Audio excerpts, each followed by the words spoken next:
Sitting atop the Watchtower in Gotham City, the Nerdy Knights are here to bring you some great comic book content. I am one of your hosts. Some call me Snarky, some call me a friendly neighborhood superhero, but you can call me Ben, the Ridiculous Riddick.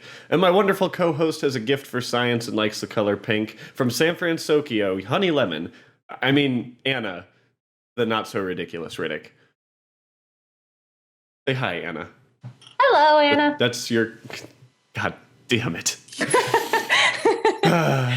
Guys, this is episode 5 of the Nightly Novels podcast, where we pick out a book every week to sit and talk about, like a book club for comics. And this week, we did Batman, The Dark Knight Returns by Frank Miller. And I think pretty sure Frank Miller did a lot of the art in this too, with, some other inking people. Anna, you read it. Yes, I did. That's good.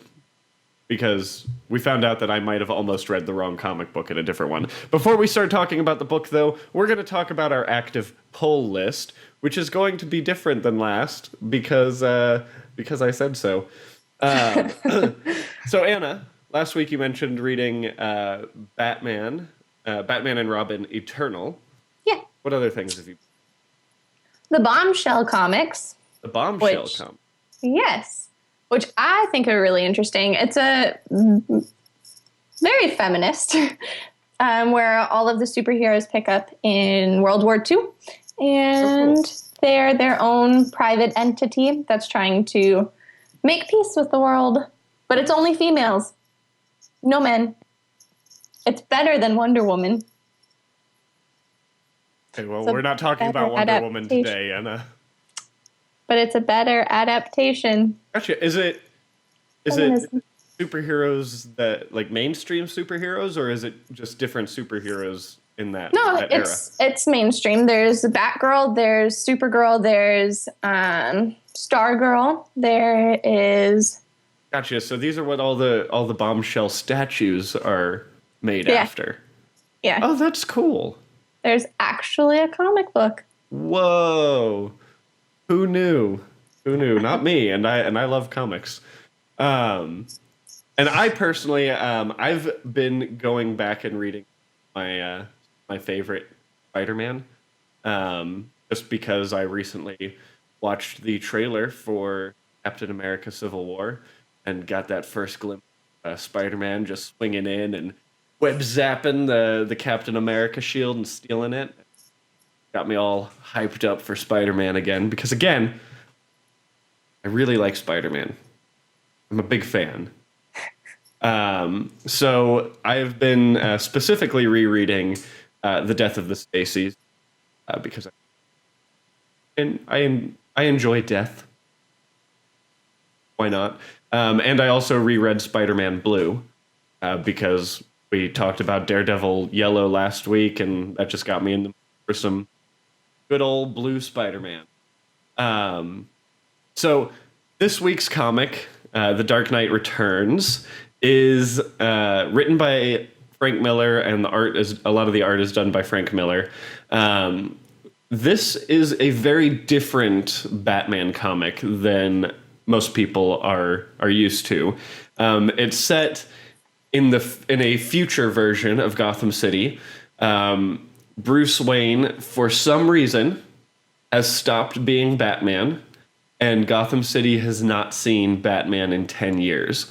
And people are starting to see that crime is rising again, and there's this new gang out there called the Mutants. But there is no Wolverine. But there is no Wolverine, because that would be weird for DC to have Wolverine in their books. And they're just assholes, these mutants. But so the book starts off, Bruce Wayne's in retirement, but he's doing some weird race around Gotham City where he almost kills himself. Harvey Dent is being released, and they cured him with plastic surgery. So he's no longer on the outside. He's no longer physically Two-Face, but maybe he's still a little crazy. Batman meets this 13-year-old girl, Carrie Kelly, who's being attacked by the gang. Kelly buys herself an imitation Robin costume and decides that she wants to be the new Robin. And for whatever reason, Batman accepts, even though it seems in the beginning of the book that one of the reasons Batman stopped being Batman was because of the death of Jason Todd. So we're living in a world where Jason Todd has died and probably is not the Red Hood. So because these mutants are out there, Batman comes back, surprises everyone. But you start to see these scenes between the President of the United States and Superman, because Batman is, he's Batman. He's not killing anyone, but he's making everybody that he comes in contact with wish they were dead, because they're essentially going to be drinking out of straws for the rest of their life.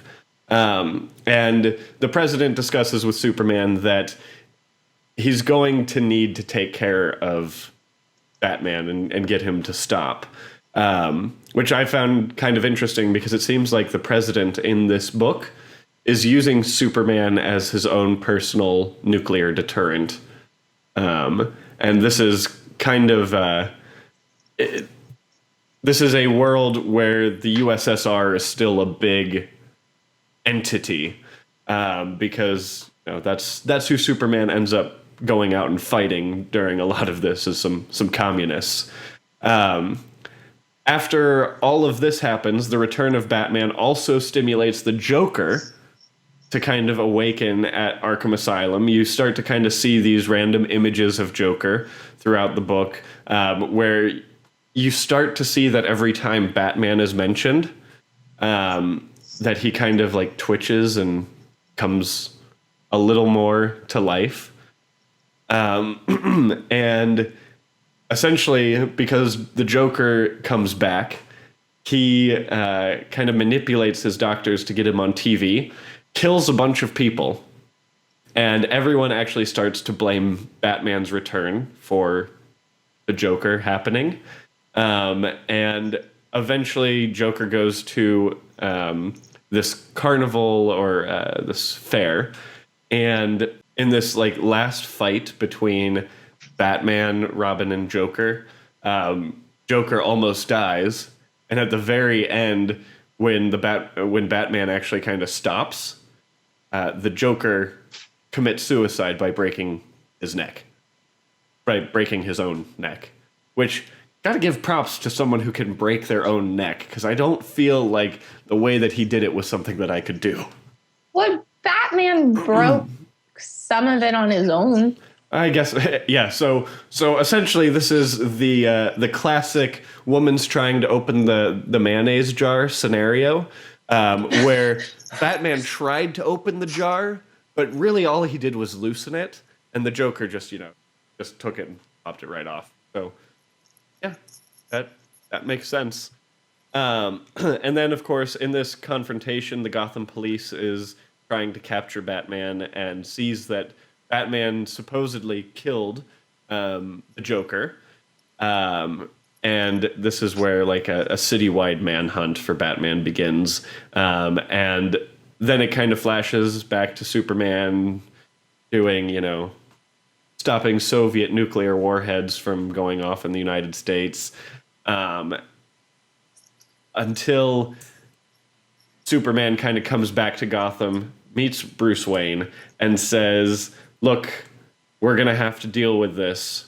Where are we gonna deal with this? Because if you're gonna keep being Batman, I have to remove you from the picture." And so Batman pretty much says, "I want to do this in Crime Alley," and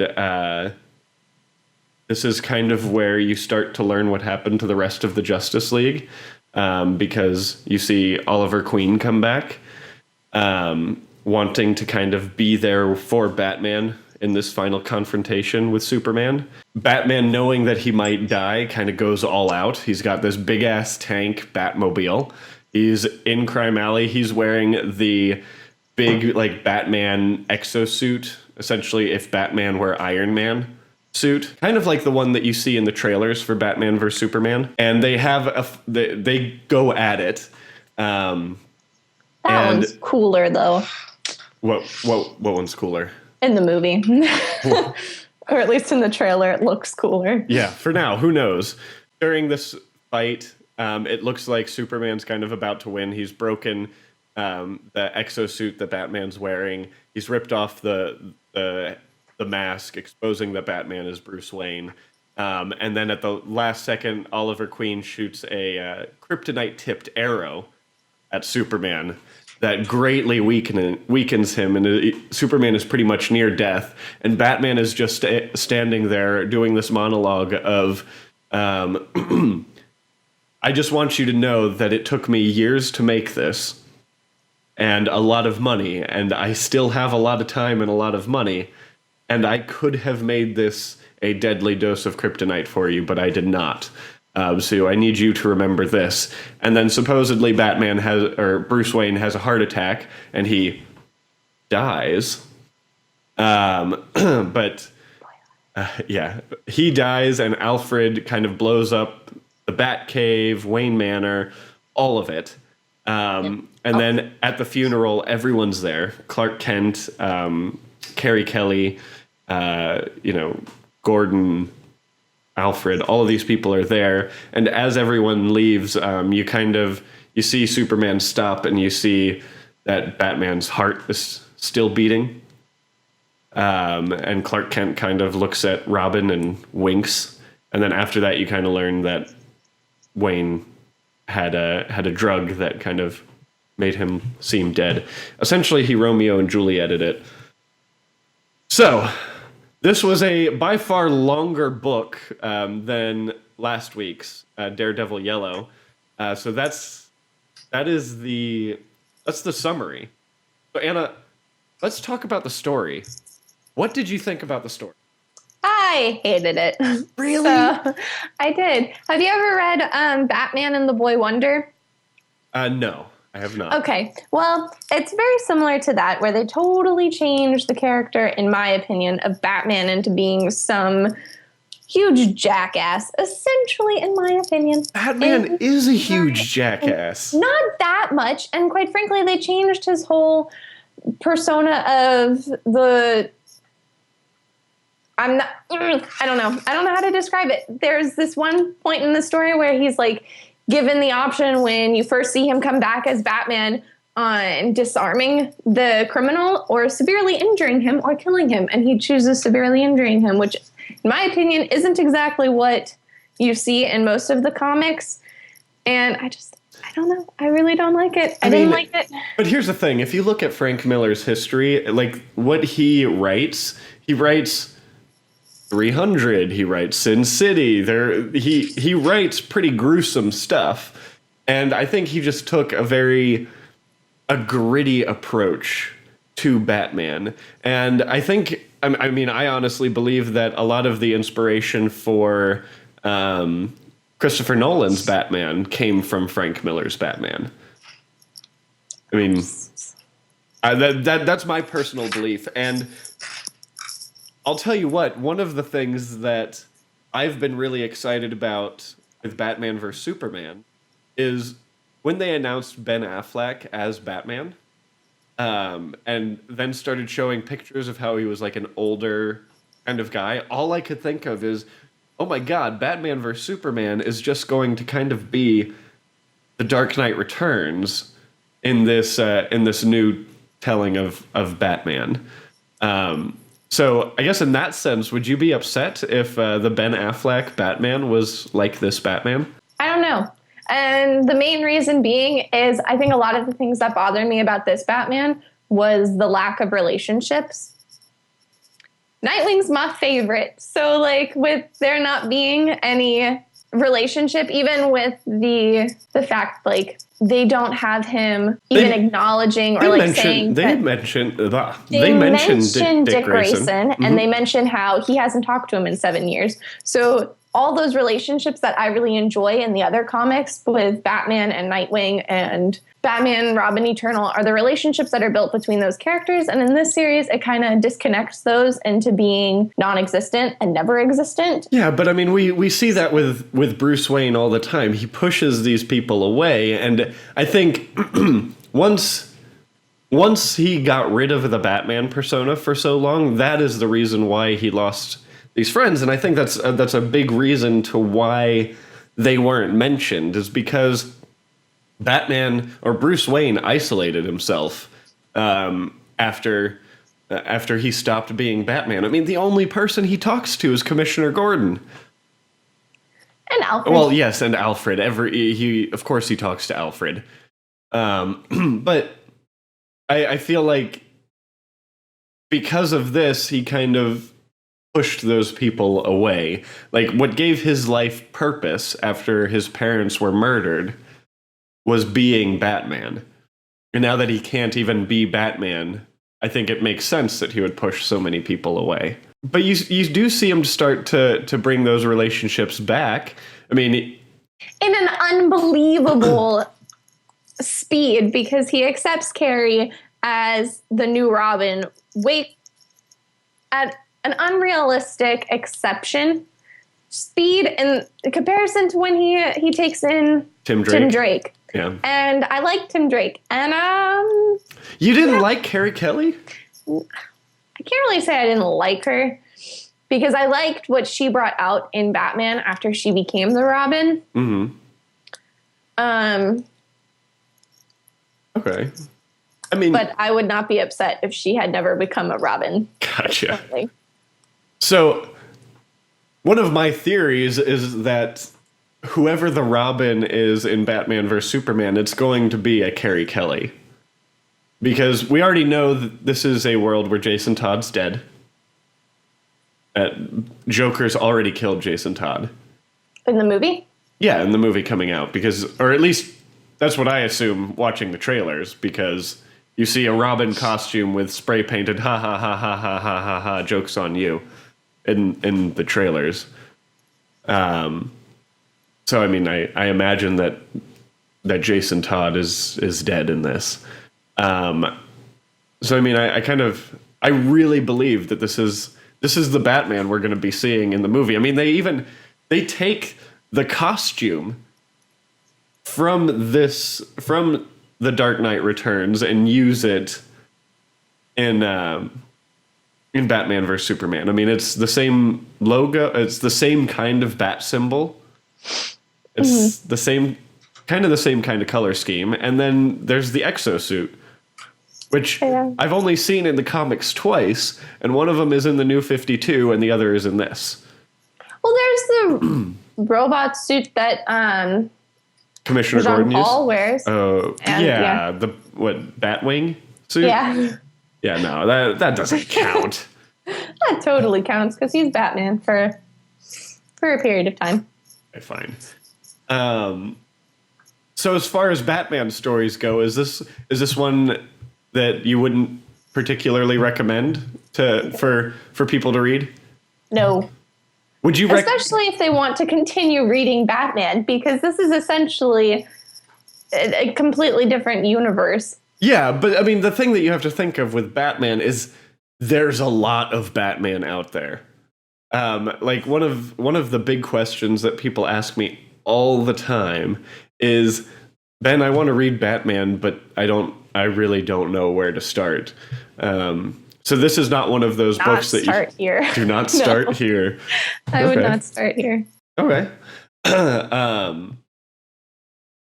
mean, did you like any of the characters in it?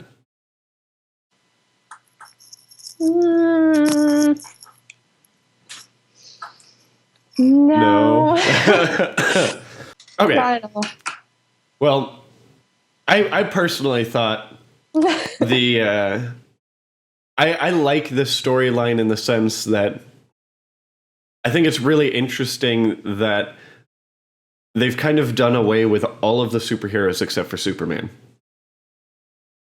When, in all honesty, in Superman books, it's like Superman, especially in this book, Superman is killing people. Like, he is shooting jets out of the sky. He is sinking aircraft carriers. He is killing these people. But yet he is the one that's allowed to be out and about. But that's my point also about it, is the fact that this comic book is changing all of the characters into having a completely different personality or Yeah, but I mean, besides Batman, I feel like most DC heroes are typically not afraid to kill people, though. Like, it's not an uncommon thing. I mean, at least that is what I have noticed. But no, I mean, I thought it was an interesting story, and I liked the characters. It was just like that kind of world thing where I'm like, what the hell are you doing?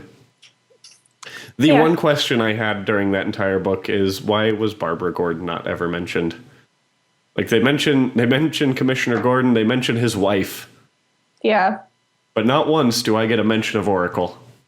Which didn't they did mention, though, even his son, the serial killer. Yeah. Oh, no. Yeah, that is a huge thing. So yeah, I thought that was good. But how about the art, Anna? Did you take the story completely out of it and just look at the art? What did you think of that? I didn't mind the art. It was more gritty, which matched the storyline perfectly. It was just something that I wasn't really accustomed to, not necessarily that I didn't enjoy. It had a lot of hard lines, so... Yeah, I do agree with that. I mean, the art style was definitely... This is Frank Miller. I think some of my issues with the art in this one is anytime they use the news a lot to describe what's going on. That bothered me. Yeah, and sometimes it was kind of hard to follow where it's supposed to read. It did. A lot. It did. And I mean, it did help describe the public sentiment of Batman. But they went very deep into detail about the public sentiment of Batman. Yeah. I did like the Joker. That's a character I enjoyed. I liked the Joker. Yeah. I mean, you kind of... It is definitely a book where you do really realize how much Batman does create his enemies. Like, to the point where Joker does not really come back to life until Batman comes back. And the coming of the Joker again, I thought was really nicely done. Yeah. And very clear. So no, I was a fan of that, and I really liked seeing a lot of the art. It was very noir like everything was very dark except for Robin, and of course Superman. Like they made those kind of two bright things. But yeah, no. It reminded me a lot of the Batman and the Boy Wonder, which I think is also Frank Miller. Is it? I'll have to look that one up. I just don't like Frank Miller, apparently. Apparently. Well, you're going to be reading more Frank Miller at some point because those are comics that are on the list. We're going to be reading some. Eventually, we'll read Sin City, and eventually, we'll read 300. So, at least maybe when it's not a character that you know and love, maybe you'll appreciate the Frank Miller aspect of it more. How do you feel you would rate this book on our 3-point scale? For those of you new to the show, our 3-point scale, we do go out and buy it now, wait for it to go on sale or get it on Free Comic Book Day, and pass. I'm going to take a wild guess and say you're going to say pass. Yeah. You're going to say pass. You're going to say pass on it completely. I really didn't like it, and I don't see anybody who ever asks me for comic book advice ever wanting to read it. Okay. I mean, this is one that I would actually tell people to go out and read. Like, when it comes to people ask me what 5 books they should read from Batman, this one's usually on the list. And I mean, that list also has things like Batman Hush, The Killing Joke. I liked the new run of the Court of Owls, and books like that. So I mean, I rank this book up there with those. So I guess it kind of comes down to who's prettier, me or Anna, and I mean.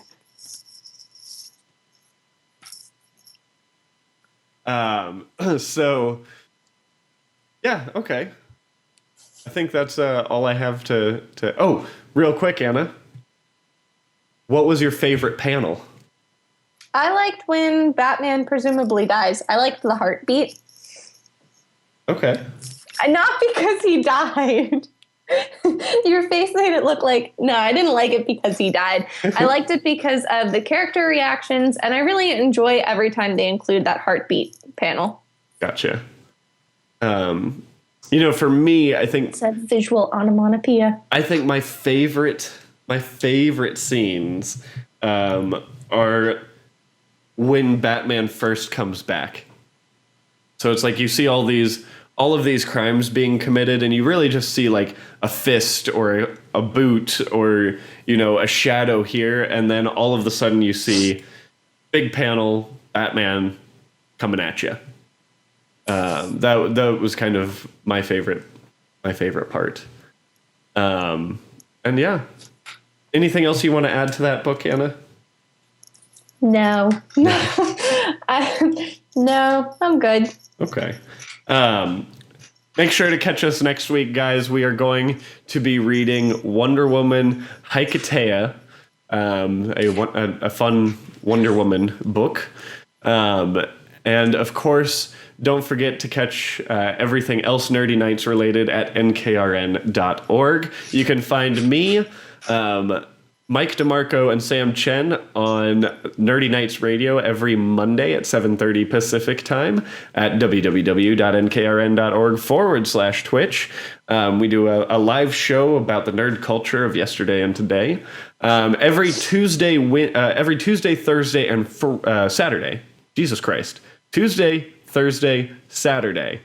Mike DeMarco releases an episode of his Let's Play podcast, which he is currently playing Final Fantasy VII with me, because I've never played Final Fantasy VII, and I guess eventually someone had to make me play that game.